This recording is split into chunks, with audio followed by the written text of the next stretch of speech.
I'm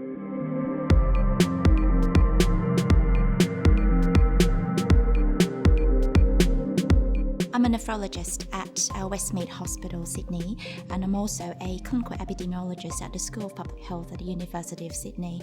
My role is to look after people with chronic kidney disease, as well as using data to inform research and policies.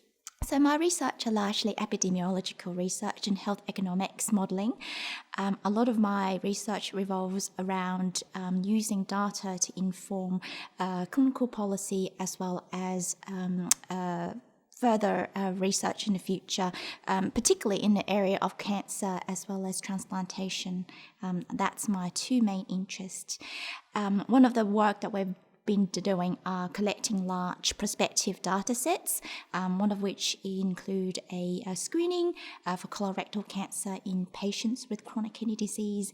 Another work also looked at collecting data in children with chronic kidney disease, and using those information to inform what we can do in terms of developing new interventions and that may be relevant policy makers. We've been using largely clinical data sets rather than genomics data. So we've been collecting patient information as well as outcomes data, including cancer-related information as well as patient-related information such as graft failure, return to dialysis, and death. Those informations are very much clinical.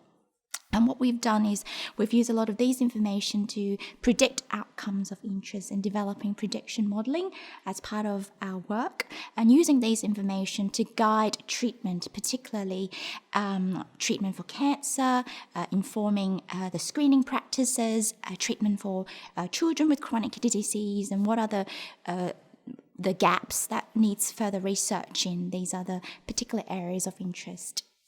So one of the very interesting data that we have been collected is a linked data set between the Australian and New Zealand Dialysis and Transplant Registry, the National Organ Matching Registry, which is the organ donation registry, as well as a subset of clinical data or immunological data that we've been using. These are critical because all of these information will inform, particularly in organ allocation policies in Australia, as well as also using those information to predict outcomes such as transplantation outcomes after the transplant, including rejection and graft loss. One of the more interesting things that we're incorporating in is using prospectively collecting urine data, serum data, and kidney biopsy data, and turning it into an omics information, an omics database, so that we could combine immunological data, patient-relevant information such as clinical data, as well as omics information to develop this lovely set of prediction model, which hopefully can guide personalized medicine in transplantation.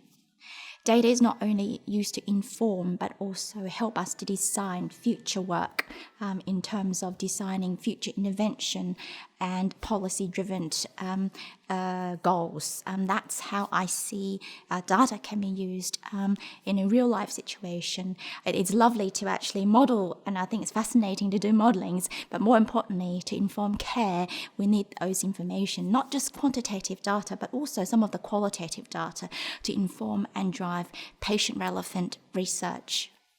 Data science is going to be huge, not just from a methodology perspective. Love the modelling, love the innovation such as the new machine learning techniques my colleagues are using and which I'm participating, but also the technology with data linkage, which is critical. It's not just one single data set, but multiple data sets which can be used in a very efficient and effective manner to inform clinical decisions.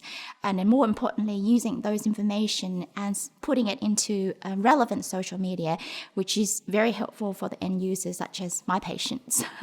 As a data science student, work hard, think broadly, and basically lateral thinking, because that data set can be used very broadly and have so many potential, and methods-wise, develop your own methods, obviously with the help of your supervisors.